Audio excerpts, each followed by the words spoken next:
What's up, guys? Coming at you with a new video here. Today I'm going to be talking about my favorite albums of 2018. 2018 was an amazing year in music. There were countless albums from artists that I really like, and they all put out pretty solid projects, but we're going to get into the details. I'm going to list off my top 10 favorite, but first off, I'm going to start with some honorable mentions of albums that didn't quite make the cut, but I think were good enough to mention. I want to give a shout out first to Kanye West's Ye. It was his solo project out of the series of albums that he released this summer.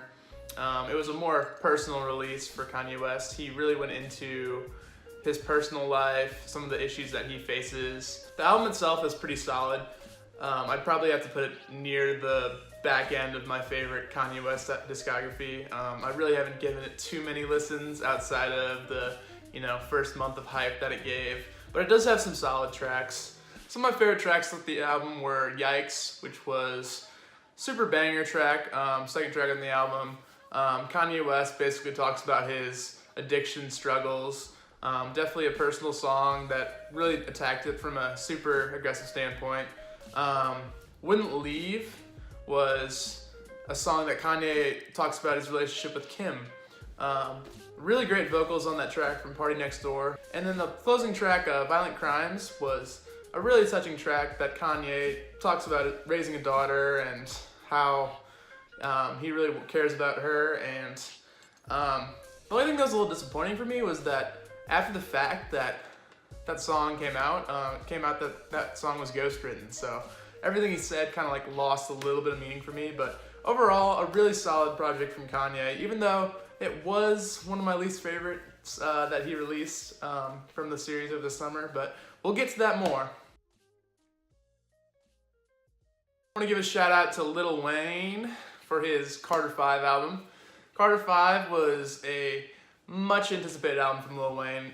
Basically everyone on the internet's been waiting for that album to come out for years. It's kind of become the new Dr. Dre detox in terms of would it actually come out, and it did. Him and Birdman were having feuds over the label and how the album was going to get released, and Birdman was holding the album hostage per se, but overall Lil Wayne really delivered on the album. Some of the songs did sound a little bit dated, like they came from the mid-2000s, but in general the album had some really good tracks. The most popular track off the album, Uproar, is a really solid song for me. The highlight of the album is probably the track with Kendrick Lamar though, Mona Lisa.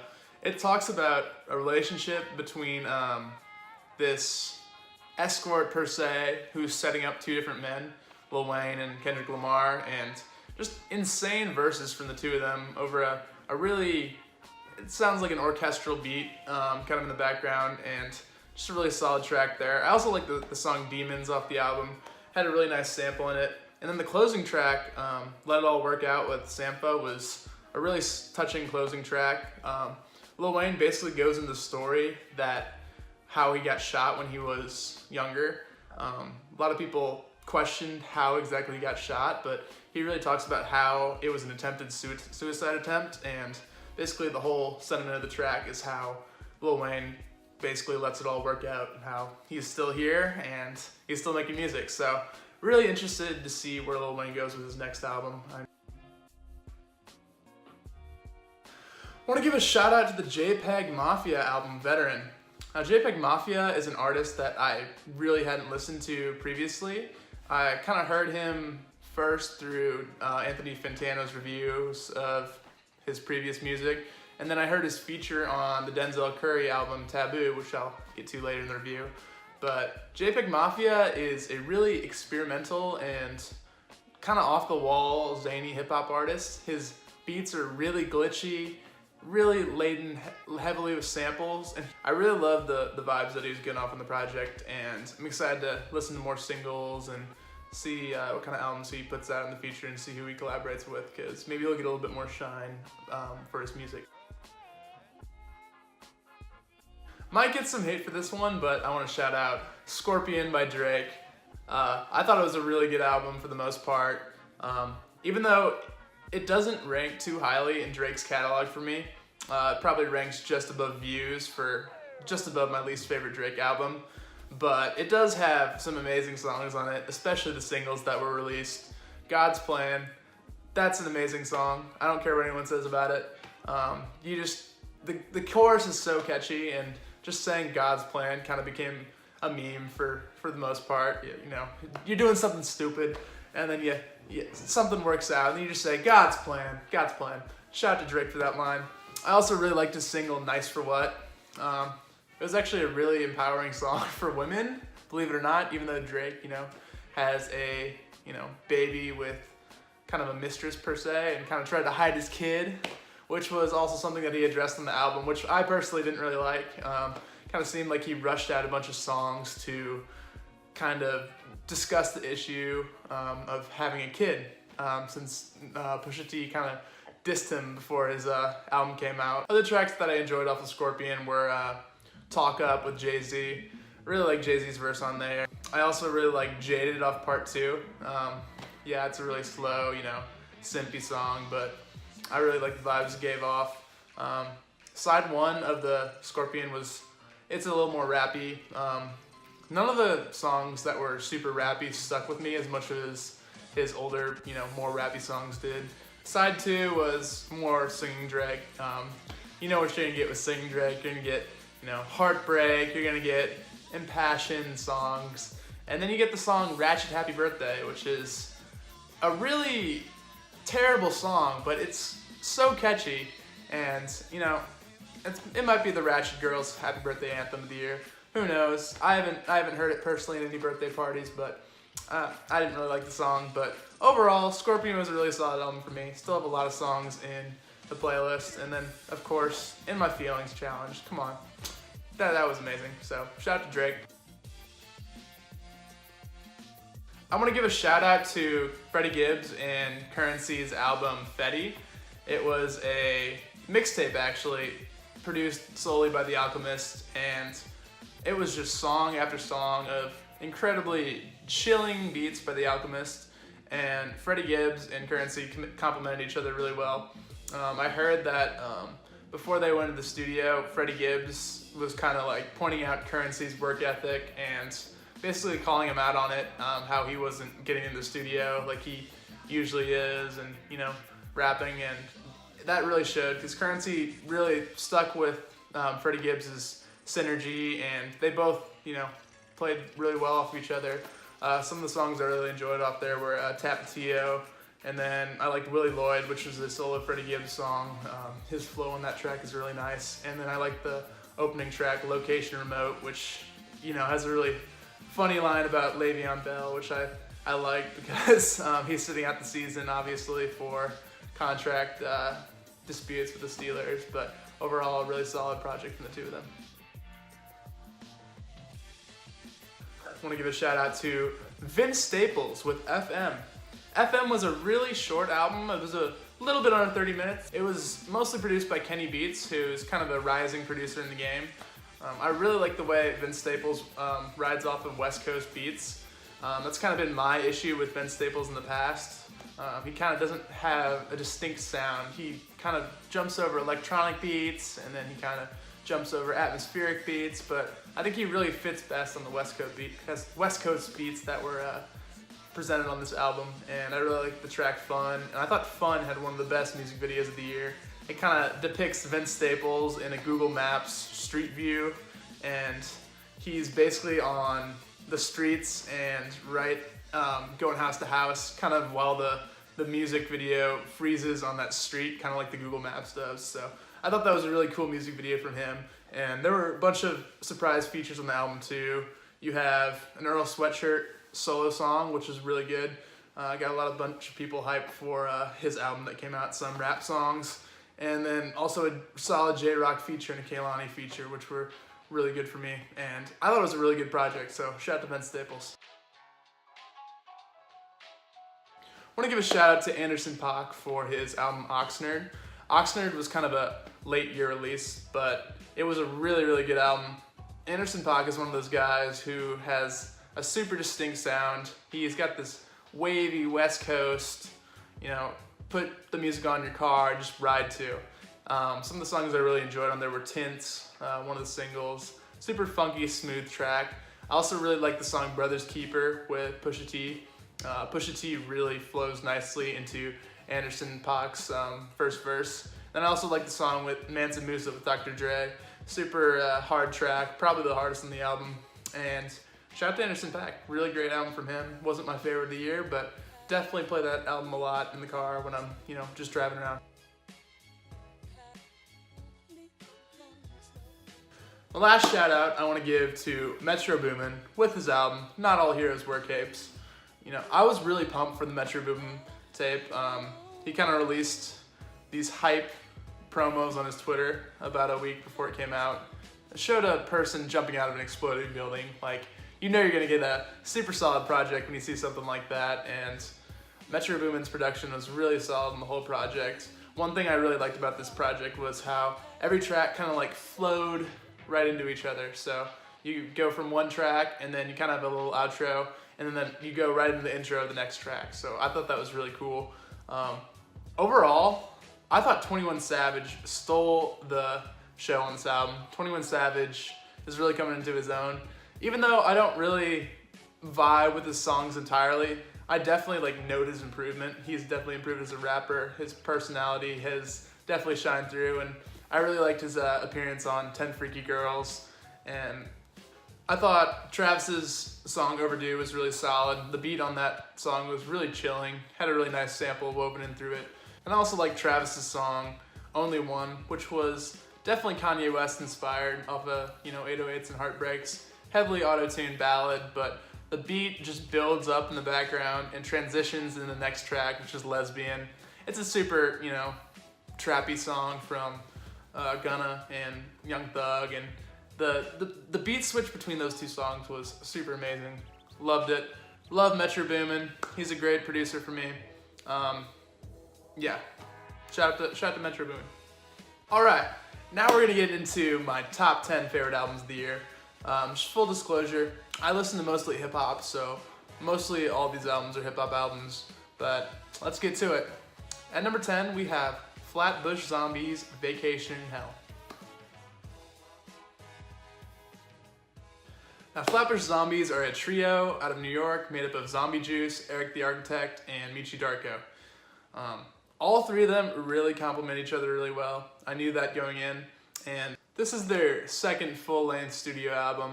Their last album was 3001: A Laced Odyssey, an album that I thought was really solid.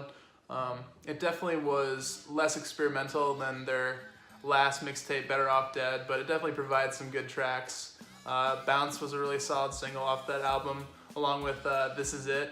And I also really like the song New Phone Who Dis. Definitely some super vibey, druggy influenced songs with atmospheric beats. Eric the Architect makes most of the beats for Flatbush Zombies, and that wasn't any different than on this album, Vacation in Hell. Now, Vacation in Hell drew a lot of hype for me because the singles they released for this album were amazing. Headstone was the first single off Vacation in Hell, and it was a freaking amazing track. All three of them really give off good verses, and the whole song is premised around shouting out old school hip hop. They all make references to, Biggie, Jay-Z, Tupac songs, and basically every single bar that they drop is relating to old school hip hop, which I thought was really cool. And then the second single they dropped, You and I, which was a super emotional track. They don't usually get too emotional with their songs, but that was one of the themes of this album. A lot of songs were slower, poppier. They had a song with Portugal the Man on there, on the album. But You and I was a really great track because Michi Darko gave one of the best verses of the album. He gets really into his upbringing, and I really love Michi Darko's voice. That's one of the things that I like about Flatbush Zombies. He's got one of the gruffest voices in the game. I hope he does more features in the future because every time he goes on a track, he steals the show, and that's no different on this album. Some of the other tracks that stuck out to me were M. Bison, which was a duo between Zombie Juice and Eric the Architect. It's kind of a glitchy, electronic, kind of sounds like a video game song, which is why it's called M. Bison, maybe, because M. Bison was a character in Street Fighter back in the day. But basically, Zombie Juice and Eric the Architect are going bar for bar, and then it really speeds up the end, which I really liked. I also like the song Facts with Michi Darko and Jadakiss. Their humor in calling out things that they deem as facts are really funny, and you know, Jadakiss always delivers with the guest feature verses, and then Michi Darko and his super Cookie Monster voice. It was definitely a great track for me. Overall, this album for me wasn't as solid as their last couple of projects, but just the chemistry all three of them show towards each other, and then the improved beats on this album compared to the last albums was big for me. But the songs itself were not entirely as good as previous material, but it was still a really solid album. I had it playing all summer.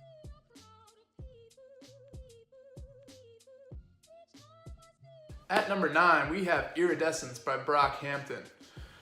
This is Brockhampton's 4th studio album after their Saturation trilogy, which came out last year. Saturation trilogy was probably my favorite album release of 2017.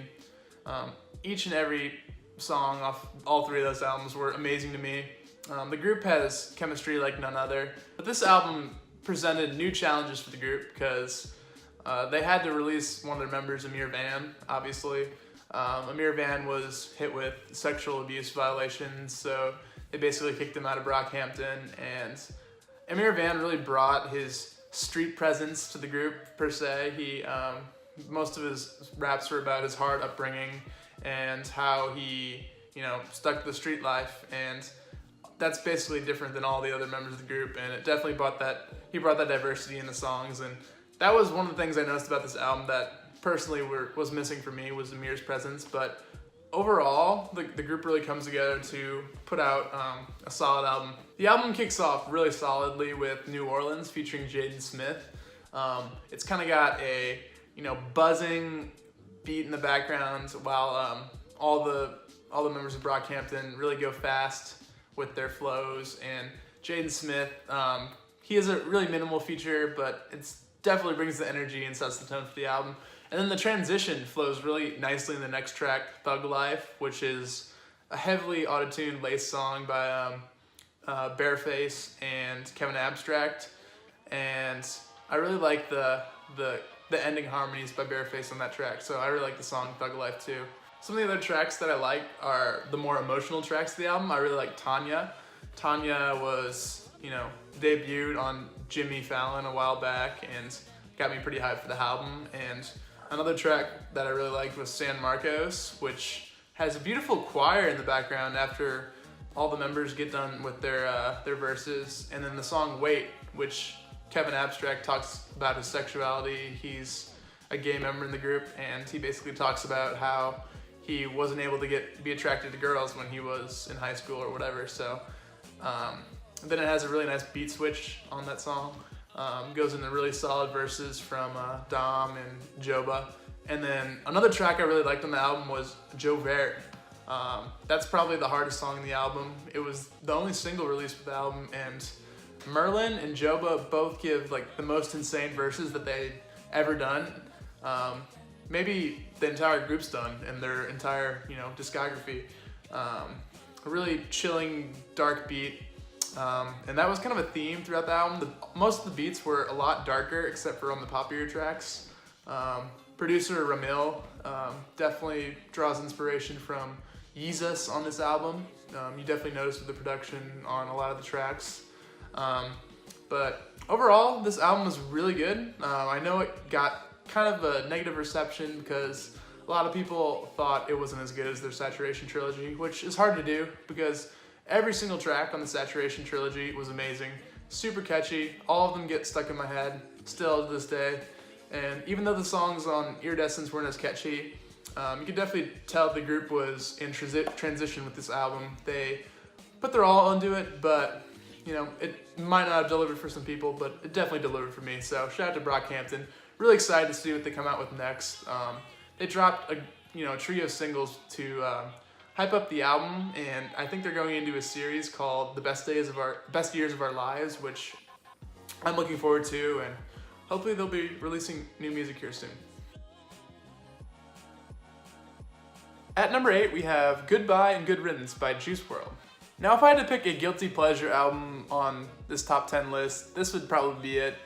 This album definitely gave Juice WRLD a rise to the top of mainstream rap. He had super popular singles off this album, Lucid Dreams and All Girls Are the Same. Both of those tracks caught my ear. They turned me on to Juice WRLD. Lucid Dreams is basically a super catchy heartbreak song.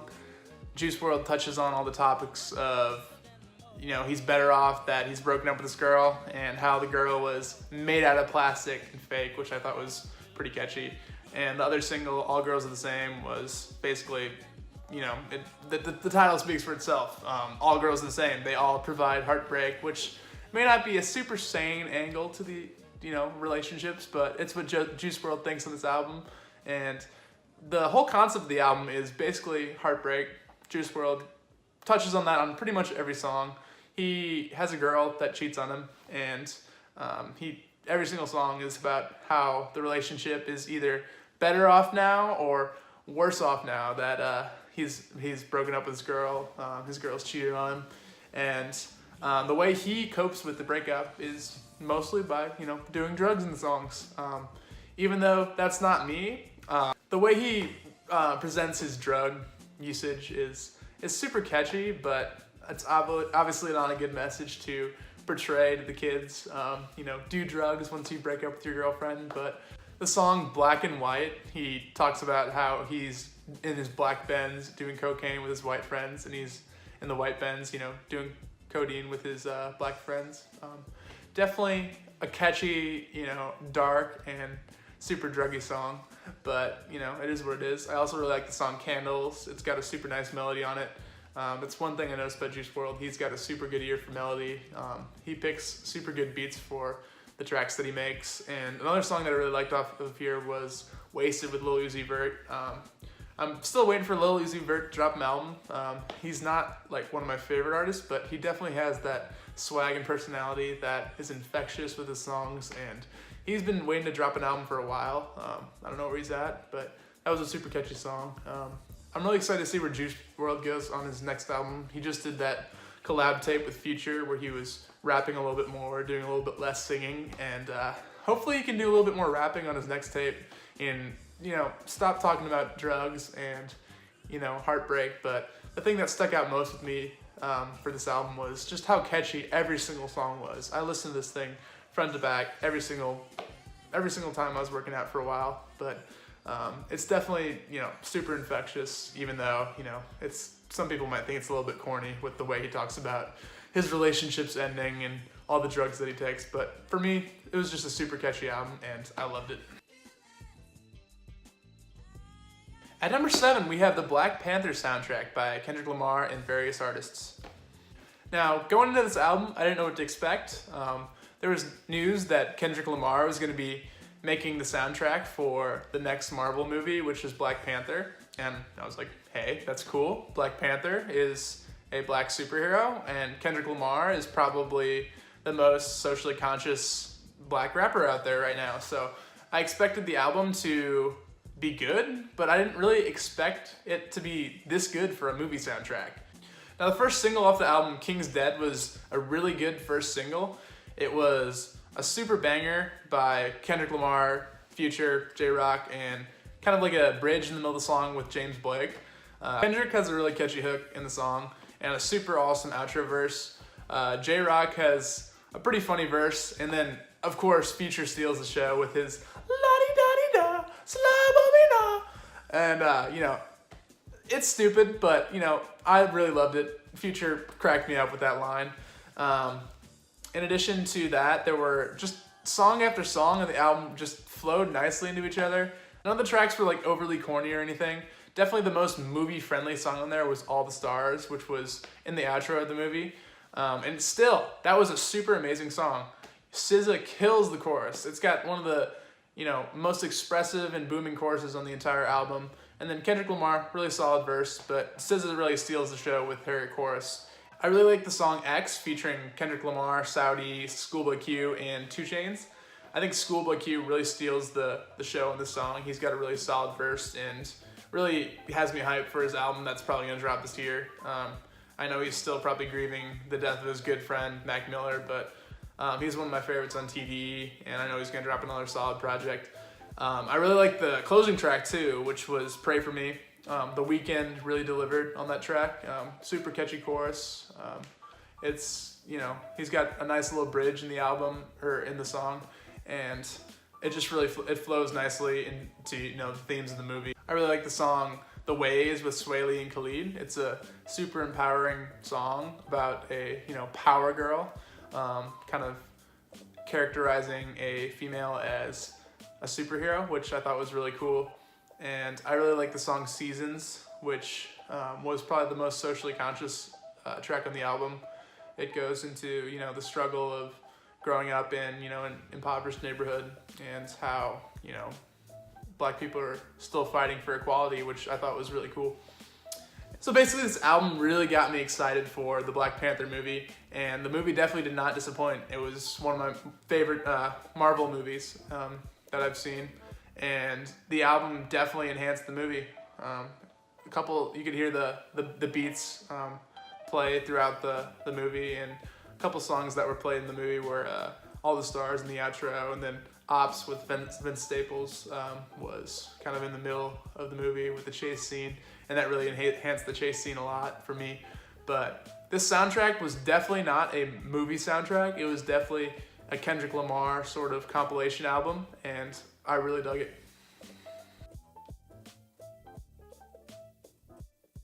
At number 6, we have The Weeknd with My Dear Melancholy. My Dear Melancholy is a 6-song EP that was released about the time I was going on spring break. It goes into details about The Weeknd and his heartbreak with Selena Gomez. That's basically the theme of the entire album. And he also talks about his relationship with Bella Hadid. And man, The Weeknd was definitely hurting on this album, you know. The Weeknd kind of has gone away from his traditional sound with his last couple albums, Starboy and Kissland and The Beauty Behind the Madness, but this album is definitely a return to form for him. It's track after track of heartbreak and, you know, depression and just really sad songs over these atmospheric, chilling beats. The song I Was Never There with Gustafsson and The Weeknd is probably my favorite track off the album. It features a break in the middle that just beat switch, just switches one part of the song to the other part of the song, and, you know, Weeknd comes through with super great vocals. Another song that I really liked was Wasted Times on the album. It's a really, you know, sad song, but he talks about how he kind of wasted times he spent with a girl where he should have been spending it with someone else. And the opening track, Call Out My Name, was a super solid single from The Weeknd. It was the first track that came out off that EP. It really touches on his breakup with Selena Gomez, and the music video for that was really solid too. Definitely cool visuals on that, and that was definitely a song that I really enjoyed. And all in all, the album was a super quick listen, 6 songs back to back to back. It's about 20 minutes, and if you're into, you know, super emotional, you know, kind of depressing songs like I am, definitely give it a listen. At number 5, we have Dicaprio 2 by JID. JID is an Atlanta rapper that gained a lot of steam off of his debut project, The Never Story. And this project, Dicaprio 2, definitely improved on all the things that JID needed to improve on, whether it was the catchiness of his hooks, whether it was, you know, the wittiness of his bars, and basically the features that he had on the album were all really solid. The debut single off the album, 151 Rum, got me really excited for the album itself. It features a really catchy hook by JID and just some fast flows, which definitely are super prevalent on this album. And then the next single that came out was Off D's featuring J. Cole, which features probably J. Cole's best feature the entire year.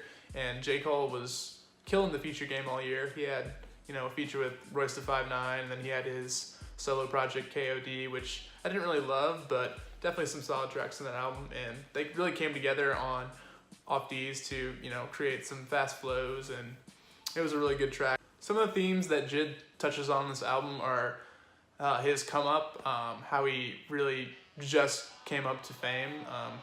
He touches on this on the tracks Mounted Up and Just the Other Day. On the song Just the Other Day, he talks about his upbringing and basically how he transitions into the rap game and how just the other day he was doing this and now he's doing this. I thought that was a really cool song.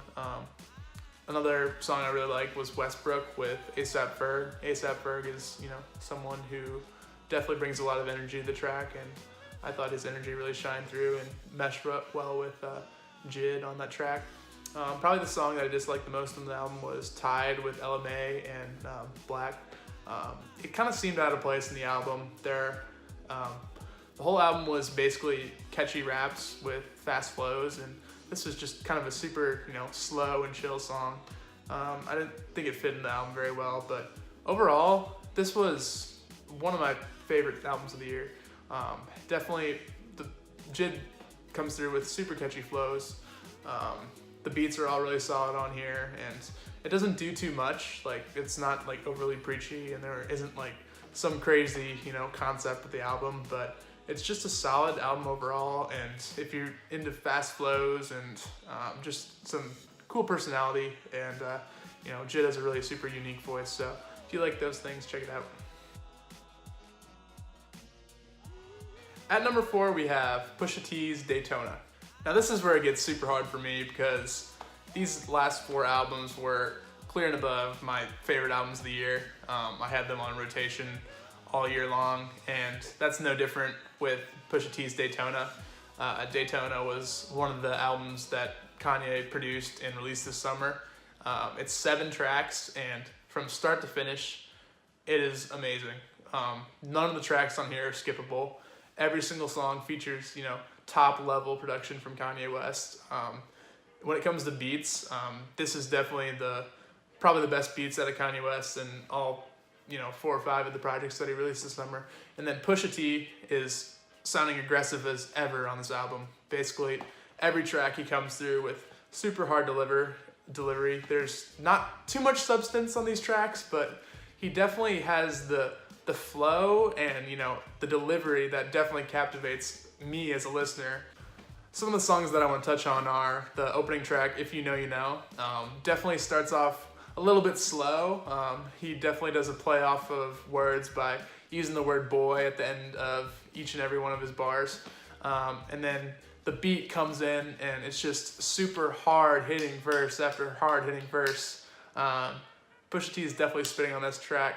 Another song on the album that I think is a little bit underrated by the public is Santeria. It's got a really nice switch up in the middle. It's kind of like a menacing atmospheric flow from Pusha T, and the beat is just, it's equally menacing as Pusha T's flow in the song, and really like that track. Another song that I loved was What Would Meek Do? That's Kanye's only feature in the album, and he actually comes through with a really solid verse. And of course he drops in his signature ad-libs, whoop and scoop in it, and that's always funny when he does that. But I really like that song. And then the closing track, Infrared, features a pretty cool sample from Kanye West.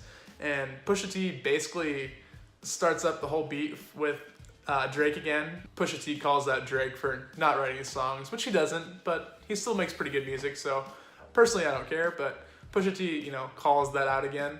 And him rapping over these super menacing drum beats from Kanye, and just the way it ends the album, it kind of fades out all the super hard, Pusha T verses throughout the album, and just fades it out in this drum beat that just carries on and ends the album really strong.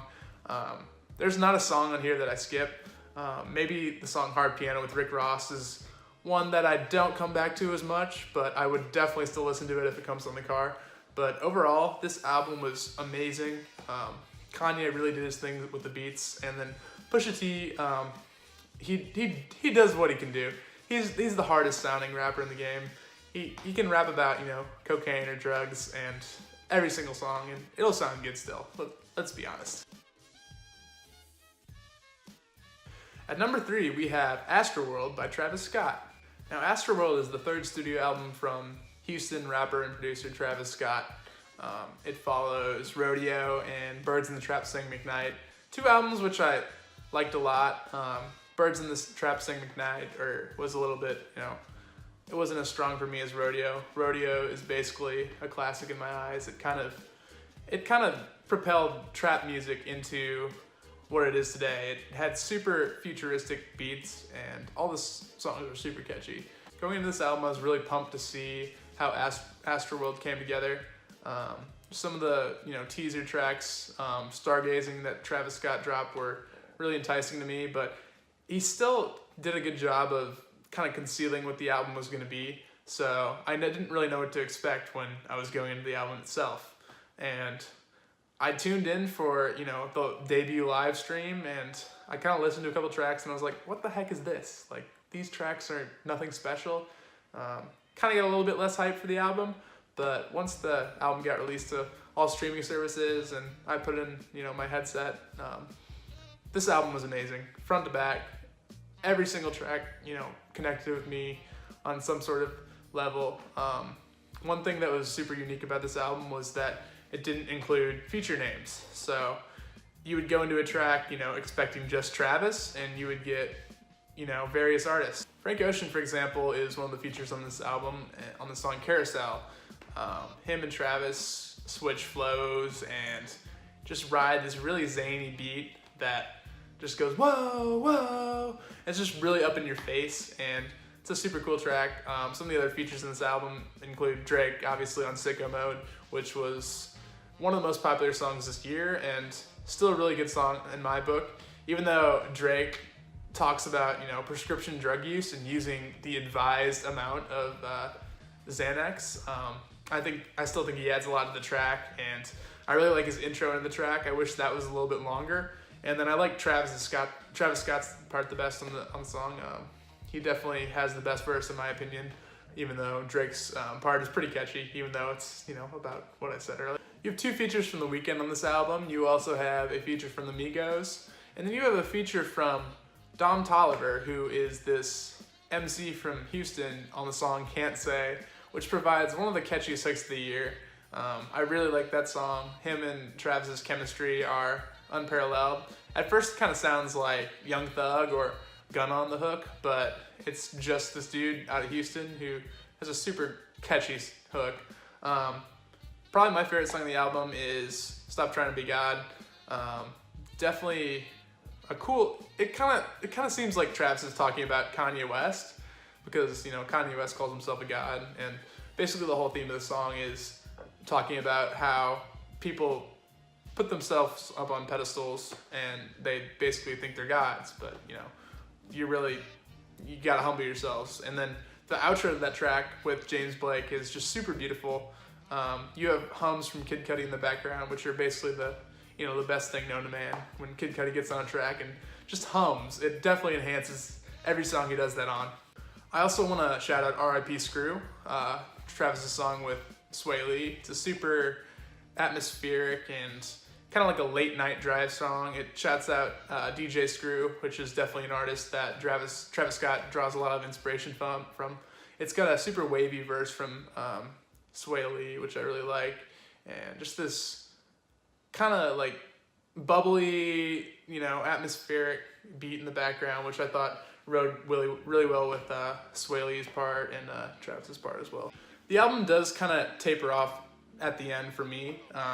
The features start dwindling a little bit, and Travis kind of has to go on his own, which isn't a bad thing, but when the beginning is just chock full of these amazing features, it kind of falls off a little bit for me. But I still listen to the songs at the end. You have Houston Fornication, Coffee Bean, which are really solid tracks. And then it's kind of head scratching to me, but he put the super popular single Butterfly Effect near the end of the album. Maybe it's just to capture some of the streaming numbers, but that track kind of felt out of place on this album since we've all heard it before. It didn't really honestly fit in with this album either, along with the track with Amigos, Who What, which I think is a pretty good song, but to me it doesn't fit in with the rest of the album. And overall, I think Travis gives us the feel of what he was going for the album, which is basically this theme part called Astroworld, which he takes us on. He kind of puts us through the ups and the downs of the different beats and the sounds that he is putting through on the tracks, and definitely he creates this atmosphere for his tours and just for the listening experience. I'm gonna go see one of the concerts in February. I'm super excited to see how this theme of Astroworld ties into the concert, and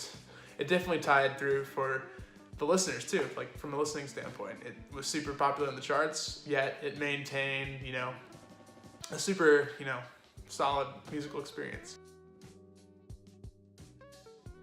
At number 2, we have Taboo by Denzel Curry. Now, Denzel Curry has flown under the radar for quite some time. He grew to popularity through a meme, the song Ultimate, which, you know, it was a song that played when the bottle flip trend was going really strong. You know, people would flip the bottle flip and his song would drop, which was actually really hysterical, but it's funny how he came to kind of like the general listener's ear because of a meme. He released an EP called Imperial, which was one of my favorite albums the year it came out. I think it was 2016. And that album just featured back-to-back hard-hitting songs. Denzel Curry has one of the best flows in the game, but at the same time, he retains like kind of like a melodic twist in some of his songs. Like even though they're super hard, he kind of has a different melodic flow that is different than kind of any artist I've heard. And I was really looking forward to seeing how he would like transition themes and his flows in the new album he released this year, which is Taboo. And Taboo definitely delivered for me. It delivered on an aspect of beats, of flow, of subject matter, and just overall personality from Denzel. Denzel broke this album up into 3 parts: the light, the gray, and the dark. And the way this album is structured, it kind of transitions from the lighter side of Denzel's mind to the darker side. It touches on lighter themes at the beginning of the album, and it just goes into more and more, you know, dark and controversial topics. Denzel talks about politics. He talks about, you know, molestation too, a little bit, about how that's a serious issue, and sexual abuse is a serious issue, which I thought was cool the way he did it. He also talks about the political state of this country and some of his near-death experiences with his upbringing, which were all pretty captivating topics. And at the same time, he still maintains the super banger songs that Denzel Curry is known for. The songs Sumo, Super Saiyan Superman, Perks, and Switched Up all feature super fast flows, super catchy flows too, with awesome hooks. Just amazing songs from Denzel. This was an album that I was just playing back to back to back all summer. The album also features a super great feature from JID and JPEGMAFIA. I talked a little bit earlier about how JPEGMAFIA's feature on this album kind of got me into his whole catalog. And the JID feature on the song Sirens is one of the most political songs on the album, but the way JID and Denzel complement each other is just, it's unmatched. Like, their flows are so fast, and JID probably delivers one of the best guest verses of the year out of anyone, and I really like that track a lot. And the way the album ends with Black Metal Terrorist, it definitely, you know, speeds the album up at the end and just kind of wraps all the themes into one last track. And then it has an outro that just is dark and menacing, and it really feels like it's going to carry into the next project that Denzel Curry does, which I don't know when it's going to be, but it's definitely got me super hyped for it. The freshman class that Denzel was in with, you know, Lil Yachty, 21 Savage, Lil Uzi Vert, all those rappers, Denzel Curry's definitely like hopped way over the top of all of them in my eyes. He's definitely the most conscious rapper. He's like the least mumbly rapper out of that group, and he delivers on all fronts with this album. This is a super awesome album. Give Taboo a listen. And even with that, it wasn't my number 1 album of the year.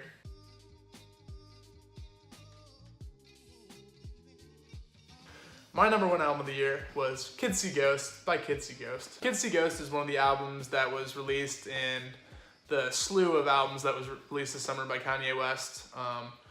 Kids See Ghost is the supergroup of him and Kid Cudi. They call themselves Kids See Ghost. Kanye, you know, released that information in a tweet way earlier in the year. And later on, he released the album art, which is just this super cool, you know, Asian themes, kind of like anime themed artwork with, you know, vivid colors in the background. And I thought that was super sweet. You know, I had no clue what to expect from the album. You know, you never really know what to expect when you're listening to Kanye. And, you know, Kid Cudi, while he was an artist that had super good songs early on in his discography, you have, you know, Day and Night, you have, you know, classics off of Man on the Moon. And he's fallen off a little bit for me.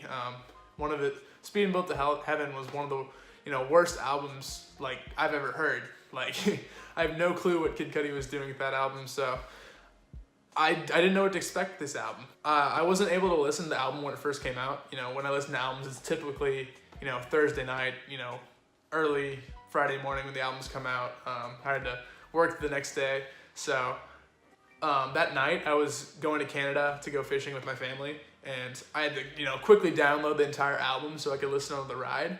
And I just listened to this album back to back to back for like 13 hours from Missouri to Canada. That's how good the album was. Kids See Ghost is the perfect combination of Kanye's best and Kid Cudi's best. They complement each other amazingly on this album, and the production is top notch. Like, everything about the production on this album is crazy. The album starts off with Feel the Love featuring Pusha T, which is just a super weird opener. It's just got, you know, a pretty standard Pusha T verse, but then it transitions into Kid Cudi screaming, "I can still feel the love," with Kanye West in the background doing these crazy ad-libs, which are just, you know, Kanye West is, you know, coming to his own with these ad-libs. He has the whoop poopty scoop now, you know. Who knows what his next ad-lib is now, but he's just singing, yeah, yeah, yeah, yeah, yeah, in the background, and it's super hilarious, and, you know, it's super hard at the same time, in my opinion. People might think it's crazy, but I love it. And the next song, Fire, is just a super, like, it sounds like some sort of anthem. It's just like, it just makes you want to, you know, get up and go moving, you know. You got a good verse from Kanye, and then Kid Cudi comes in with a super nice flow to complement Kanye. The next song, Fourth Dimension, is probably my favorite song on the album. It features a sample of a Christmas song, and it makes the beat just sound super unique, and you have a super funny verse from Kanye, shows a lot of personality, and then you also have a really good verse from Kid Cudi. I also want to touch on the song Reborn, which is kind of the theme track of the album. Like, there is a song called Kids See Ghost, but Reborn kind of culminates all the themes of the album. This album is basically Kanye and Kid Cudi talking about how they battle with, you know, anxiety and depression. And the beginning, you know, they talk about it, and as the album goes on, they kind of, you know, slowly talk about how they're breaking out of that, you know, that funk that they are in, the, you know, the anxiety they feel, the depression. Kid Cudi is someone who's openly talked about his anxiety. He did a TED Talk about it. He talks about it in his interviews. And the song Reborn is just like an anthem for overcoming anxiety and depression. And it's a song, like, if you're feeling down, like, this is the song that you need to listen to. It's really empowering. It's a great song. It's got, you know, a super catchy hook from Kid Cudi. That's one thing about this album. You have catchy Kid Cudi hooks, and then you have top tier Kanye verses. Kanye hasn't rapped like this since, you know, College Dropout, My Beautiful Dark Twisted Fantasy. You know, he's just rapping with, you know, his best verses in years on this album. And yeah, this album is stellar. I would definitely recommend it. If you haven't heard it, it's a quick listen. 7 songs, just like Daytona. It's a quick listen, and it really highlights Kanye and Kid Cudi's, you know, struggles, and just shows their best of their, you know, musical abilities. So that's what I thought about the album. It's definitely the #1 album for me. I played it the most. Definitely when I was in, you know, going through tough time. But yeah, that's my top 10 list with honorable mentions. If you liked the video, give it a like, put a comment, favorite, do whatever you want to do. Thanks for watching. There'll be more videos soon. A lot of new music coming out soon. But yeah, thanks for watching.